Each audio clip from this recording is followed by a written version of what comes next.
O Ministério Apostólico De Volta à Palavra apresenta De Volta à Palavra, com o Bispo Alexandre Rodrigues. Uma voz profética, preparando o caminho para a segunda vinda de Cristo. Voz do que clama no deserto, preparai o caminho do Senhor. Agora em Brasília, no plano piloto, Ministério Apostólico De Volta à Palavra. Pois assim diz o profeta Amós: eis aí vem dias, diz o Senhor, em que enviarei fome sobre a terra, não de pão, nem sede de água, mas de ouvir a palavra de Deus. O Ministério Apostólico De Volta à Palavra, empenhado na edificação do corpo de Cristo, oferece a todos os filhos de Deus a Escola Bíblica Dominical De Volta à Palavra. Agora, no plano piloto, todos os domingos, às 9 horas da manhã, o Bispo Alexandre Rodrigues, profeta e mestre das Escrituras, aborda temas de extrema importância para esses últimos dias. Você não pode perder. Você que ama a Palavra de Deus e deseja conhecê-la com maior profundidade, venha à Escola Bíblica Dominical De Volta à Palavra. Todos os domingos às 9 horas da manhã. Anote o endereço: Conic, Edifício Boulevard, sobre loja, ao lado da rodoviária.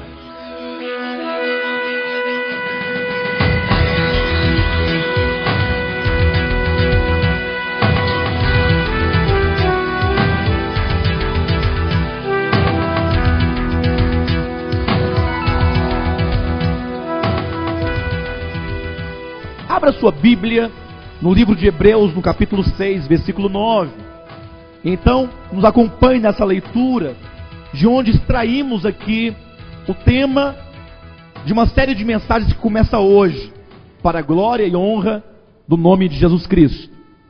Diz assim o texto sagrado: quanto a vós outros, todavia, ó amados, estamos persuadidos das coisas que são melhores e pertencentes à salvação, ainda que falamos desta maneira. Veja como o apóstolo Paulo nos coloca nesse texto esta expressão: as coisas que são melhores e pertencentes à salvação. Então a Bíblia nos fala de algumas coisas que são melhores e que pertencem à nossa salvação. Esse tema, as coisas melhores e pertencentes à salvação, está em contraste ao que está aqui no capítulo 6, no versículo 1, quando diz: por isso, pondo de parte os princípios elementares da doutrina de Cristo, deixemo-nos levar para o que é perfeito. Então nós temos aqui o que o apóstolo chama de coisas elementares, ou coisas rudimentares, que dizem respeito a Cristo, mas que estão na esfera das coisas imperfeitas. Porque quando ele diz, deixando de lado esses elementos, ou os princípios elementares, deixemos-nos levar para o que é perfeito, é porque esses princípios elementares ainda estão no campo das sombras e figuras do Antigo Testamento, que anunciava Cristo, que falava de Cristo, mas que uma vez que Cristo veio, precisamos nos deixar, nos permitir sermos levados para o que é perfeito, sermos levados para as coisas que são melhores e que pertencem à salvação. Começaremos com a primeira mensagem do primeiro tema: o homem, sua natureza e propósito. Abra sua Bíblia no livro de Gênesis, capítulo 1. Acompanhe-nos na leitura de alguns versículos importantes, porque o livro de Gênesis, como a própria palavra, o próprio termo já indica, nos mostra o princípio de tudo. Gênesis quer dizer a origem, nos mostra como que Deus então se propôs a criar o homem no 6º dia da criação, como Deus o criou, qual a natureza do homem, como o homem foi formado, para que o homem foi formado desta maneira, e onde está no homem o ponto maior e máximo que Deus deseja alcançar. Capítulo 1 de Gênesis, versículo 26. Este é um texto típico, né? Quando se fala da criação do homem. E nos diz assim o capítulo 1, versículo 26 de Gênesis: também disse Deus: façamos o homem a nossa imagem, conforme a nossa semelhança. Tenha ele domínio sobre os peixes do mar, sobre as aves dos céus, sobre os animais domésticos, sobre toda a terra e sobre todos os répteis que rastejam pela terra. Agora, veja o capítulo 2, versículo 7, que também nos diz a respeito da criação do homem. Então formou o Senhor Deus ao homem do pó da terra, e lhe soprou nas narinas o fôlego de vida, e o homem passou a ser o quê?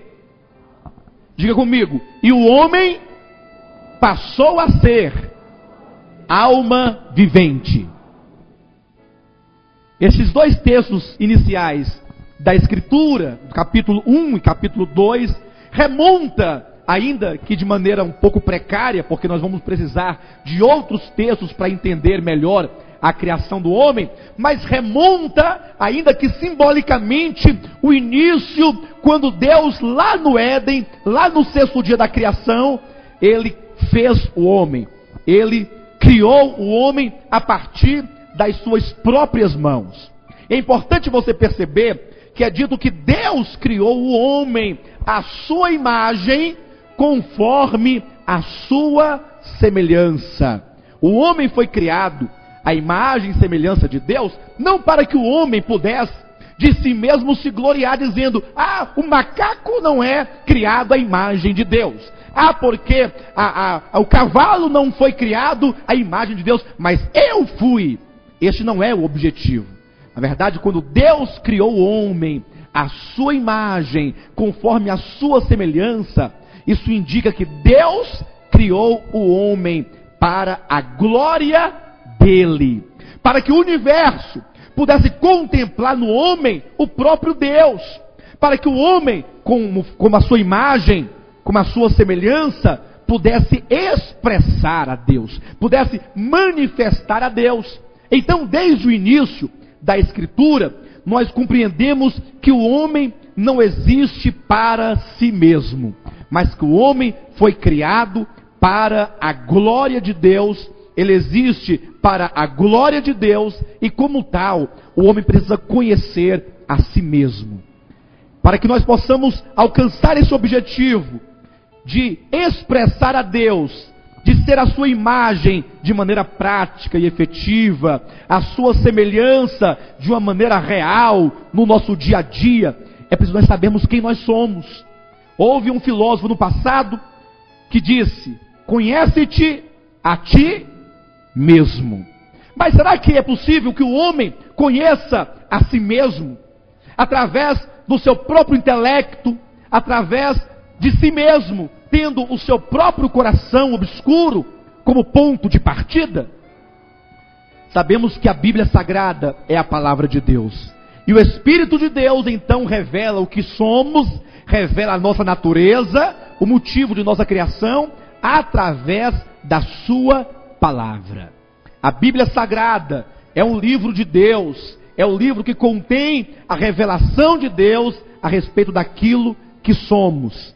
E então nós verificamos nesse texto de Gênesis capítulo 2, versículo 7, que o homem, ele é formado basicamente de dois elementos.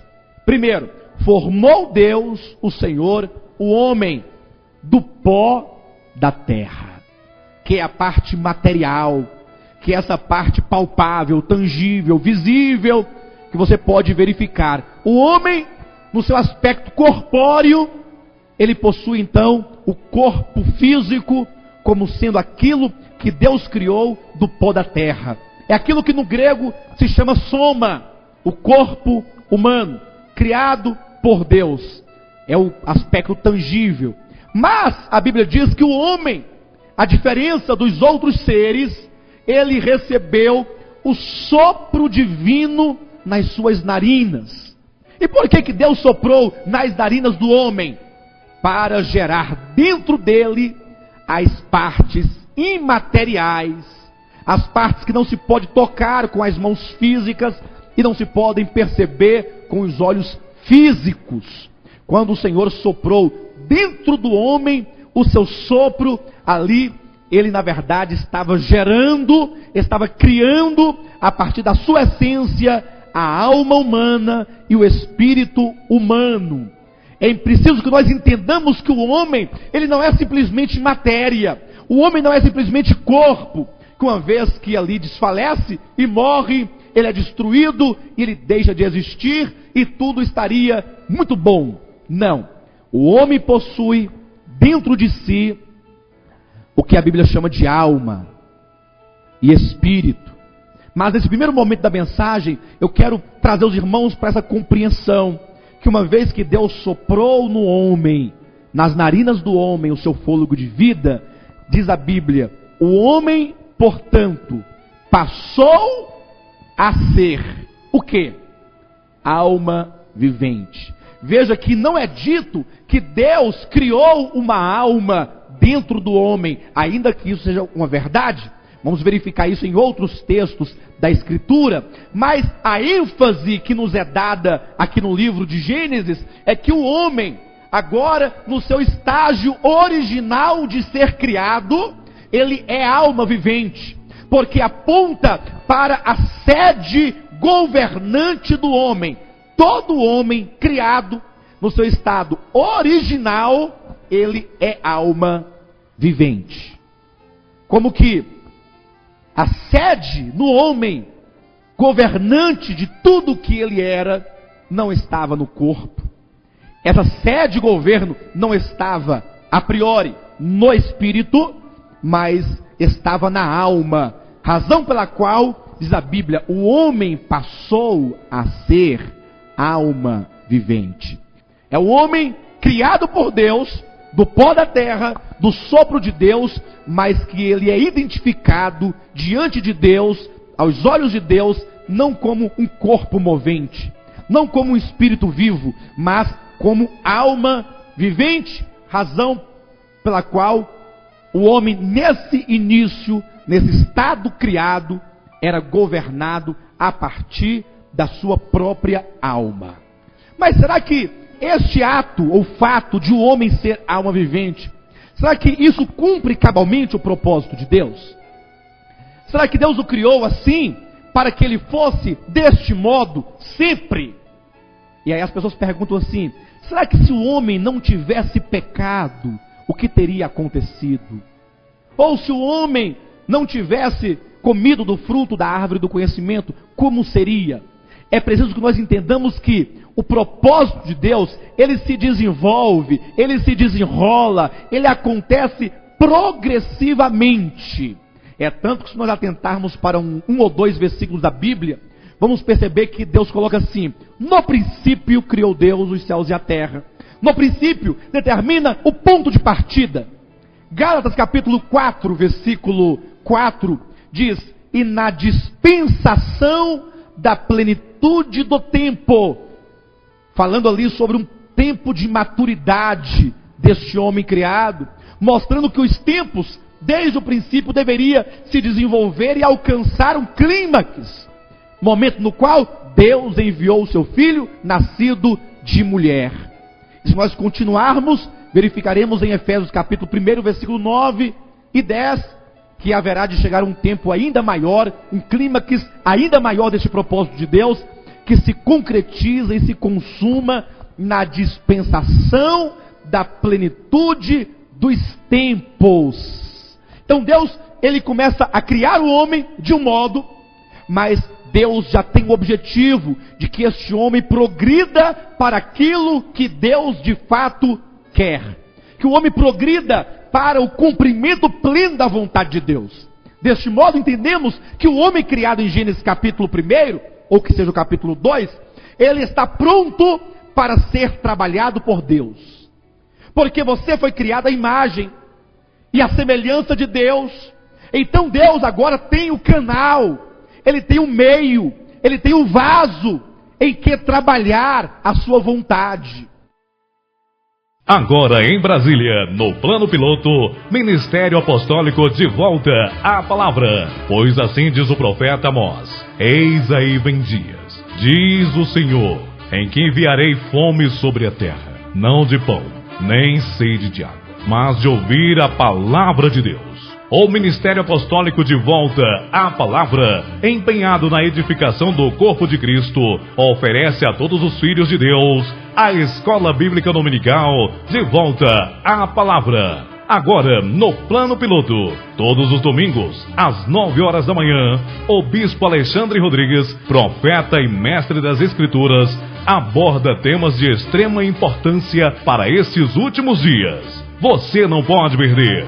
Você que ama a palavra de Deus e deseja conhecê-la com maior profundidade, venha à Escola Bíblica Dominical de volta à palavra. Todos os domingos às 9 horas da manhã. Anote o endereço: Conic, Edifício Boulevard, Sobreloja, ao lado da rodoviária. A grande verdade da Bíblia Sagrada é que o homem, ele tem 3 partes. Ele é espírito, é alma e é corpo. Quando nós lemos, por exemplo, em 1 Tessalonicenses, capítulo 5, versículo 23, o apóstolo Paulo diz: E o mesmo Deus da paz vos santifique em tudo. Em tudo o quê? Seja mais preciso, o apóstolo Paulo. E ele diz: e o vosso espírito, e a vossa alma, e o vosso corpo sejam conservados íntegros até o dia da volta de Jesus Cristo. Então, ainda que o homem tenha corpo, ou seja, corpo, ainda que o homem tenha alma, ou seja, alma, ainda que o homem tenha espírito humano, a ênfase do homem criado no seu primeiro estágio, no seu primeiro momento, é que ele é alma vivente, porque a sede governamental do seu ser na criação estava na alma, mas este não era e não é o objetivo de Deus ao criar o homem. Deus não criou o homem para que ele fosse governado a partir da sua própria razão, a partir da sua própria vontade, a partir dos seus próprios pensamentos. Não, porque Deus criou o homem para ele, para a glória dele, com o espírito humano, para que o homem pudesse posteriormente receber, preste atenção nisso, para dentro de si uma outra vida, que não era necessariamente a vida humana. A vida humana ele recebeu na sua criação. Agora, uma vez criado, alma vivente, ele existe, mas ele existe para receber uma outra vida dentro desta primeira vida, que juntas cumpririam a vontade de Deus. Refere-se a Bíblia a uma vida não humana, mas a vida divina. Refere-se a Bíblia à vida de Deus, a vida indestrutível de Deus. Vamos verificar na Bíblia que Deus colocou ali no jardim, capítulo 2, versículos 16 em diante, 17 em diante, né? Do livro de Gênesis, que Deus, ao criar o homem, sendo este a alma vivente, no jardim do Éden, Deus colocou no centro do jardim 2 árvores. A árvore do conhecimento do bem e do mal e a árvore da vida. Agora, muitos de nós muitas vezes ficamos pensando assim: ali havia 2 árvores, né? Coisa mais linda. E a árvore da vida, o que seria? Alguns perguntam. Temos que refletir. Seria uma árvore, tão somente uma árvore, como o abacateiro, como o pessegueiro, ou como a parreira? Alguns até mesmo dizem que era uma macieira. A árvore do conhecimento, no caso. Eu já ouvi dizer que a árvore da vida poderia ser uma videira. Mas, a despeito das conjecturas humanas, e meramente humanas, daqueles que têm os olhos ainda nas coisas elementares, das quais, diz o texto de Hebreus, que devemos deixar de lado, e progredirmos, nos deixarmos levar para o que é perfeito, para a realidade daquilo que Deus quer nos dizer. A árvore da vida, se vocês lerem em Gênesis capítulo 3, versículo 22, Lá está escrito, o próprio Deus dizendo verbalmente, que se o homem, porventura, viesse a comer da árvore da vida, o que aconteceria com ele? Ao comer da árvore da vida, ele viveria eternamente. Ora, o que tinha naquele fruto da árvore da vida, que faria com que o homem vivesse eternamente? Observe que não havia nenhuma promessa de Deus. Olha, se você comer deste fruto, eu prometo que te farei viver eternamente. Não, porque se assim o fosse, poderia ser a vida eterna uma recompensa por ele ter comido. Mas Deus disse, tirai o homem do jardim do Éden, expulsai-o, colocai 2 querubins para guardar o caminho da árvore da vida, para que o homem não estenda a sua mão e coma deste fruto.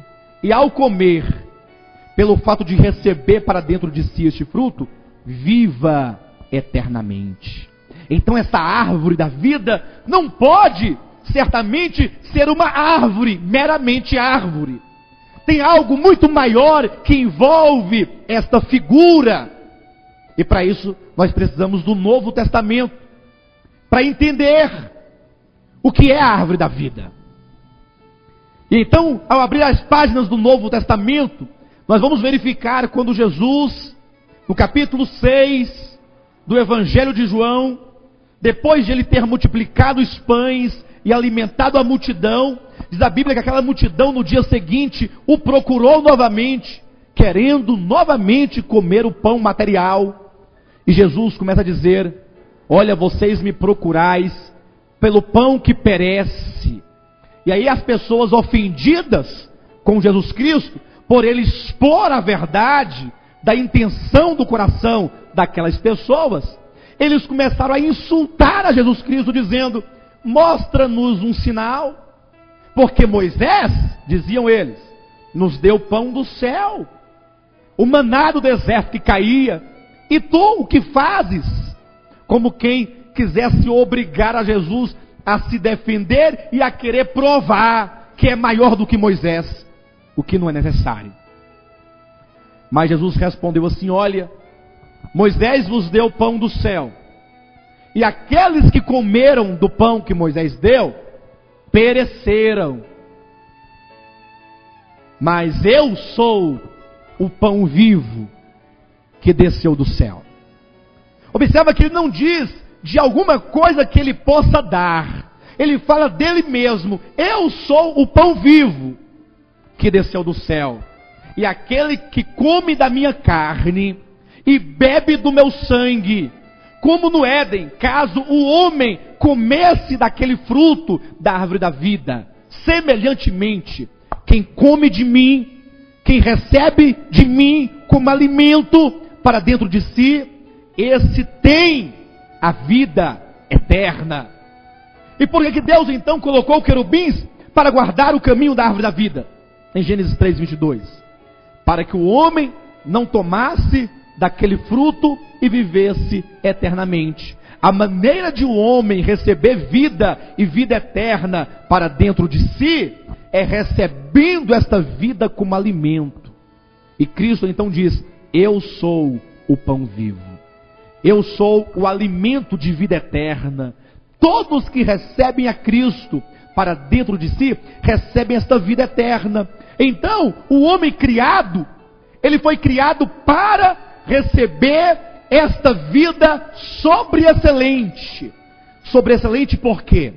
Se vocês lerem o capítulo 1 de Gênesis, naqueles dias da criação, como são colocados ali muito precariamente, mas estar ali colocado como verdade de Deus, vocês vão verificar que a ordem de vida que nós temos ali no registro de Gênesis é uma ordem de vida elementar, porém progressiva para a vida sobreexcelente. É dito que a ordem de vida foi esta: Deus ordenou que fossem geradas as ervas. E então, em seguida, olha o progresso de vida. Ervas que dão sementes. Já está progredindo, porque as relvas, depois as que dão semente, e em seguida, árvores frutíferas. Olha como a vida vai progredindo. De árvores frutíferas, Deus então criou os peixes, que também é uma forma de vida um pouco superior às ervas com semente, às árvores frutíferas, mas ainda uma vida elementar. E então Deus criou as aves, uma vida muito mais ativa, mais sagaz, mais viva, mais esperta, porque a vida vai ganhando dimensão. Depois das aves, Deus criou os animais domésticos. Olha como a vida vai crescendo e se desenvolvendo. E então Deus cria os animais selváticos. E então, depois dos animais selváticos, Deus criou a vida humana. Quando parecia que a vida havia progredido do seu estágio elementar ao superior, o homem, quando se pensou, bem, agora chegamos à forma de vida humana, o homem criado como alma vivente, a imagem e semelhança de Deus, de repente, sutilmente no registro de Gênesis, aparece a vida eterna em Gênesis capítulo 3, versículo 22, como a forma mais nobre, sobre e excelente de vida. Então, começando pelas relvas, nós vamos até a vida divina contida na árvore da vida, que no grego chama-se Zoé, a vida indestrutível. E esta vida eterna, indestrutível, identificada no Novo Testamento como sendo o próprio Cristo, era a vida que Deus havia colocado lá no Éden, para que o homem a recebesse, e para que o homem se tornasse participante dela. Não nos faltam textos para mostrar isso. Quando nós lemos, por exemplo, João 14, versículo 6. Disse Jesus, eu sou o caminho. Eu, disse Jesus, sou a verdade. Disse Jesus, eu sou a vida. Quem é a vida? Depois nós temos em João 11, 25. Disse Jesus, eu sou a ressurreição e a vida. Veja como a Bíblia fala de uma vida eterna, de uma vida divina, que é o próprio Cristo. E se nós progredirmos ainda nos textos do evangelista João, ou do apóstolo João, como quiserem, vamos verificar que Jesus é declarado visivelmente como esta vida divina. Abra sua Bíblia em 1 João, capítulo 1, versículo 1 em diante. Temos aqui o testemunho de João, falando a respeito da experiência que ele, tanto quanto os demais apóstolos, tiveram com Jesus Cristo. E ele diz assim, o que era desde o princípio, o que temos ouvido, o que temos visto com os nossos próprios olhos, o que contemplamos e as nossas mãos apalparam com respeito ao verbo da vida. Agora em Brasília, no plano piloto, Ministério Apostólico de volta à palavra. Pois assim diz o profeta Amós, eis aí vem dias, diz o Senhor, em que enviarei fome sobre a terra, não de pão, nem sede de água, mas de ouvir a palavra de Deus. O Ministério Apostólico de volta à palavra, empenhado na edificação do corpo de Cristo, oferece a todos os filhos de Deus a Escola Bíblica Dominical de volta à palavra. Agora, no plano piloto, todos os domingos, às 9 horas da manhã, o Bispo Alexandre Rodrigues, profeta e mestre das Escrituras, aborda temas de extrema importância para esses últimos dias. Você não pode perder. Você que ama a palavra de Deus e deseja conhecê-la com maior profundidade, venha à Escola Bíblica Dominical de volta à palavra. Todos os domingos às 9 horas da manhã. Anote o endereço. Conic, Edifício Boulevard, sobre loja, ao lado da rodoviária.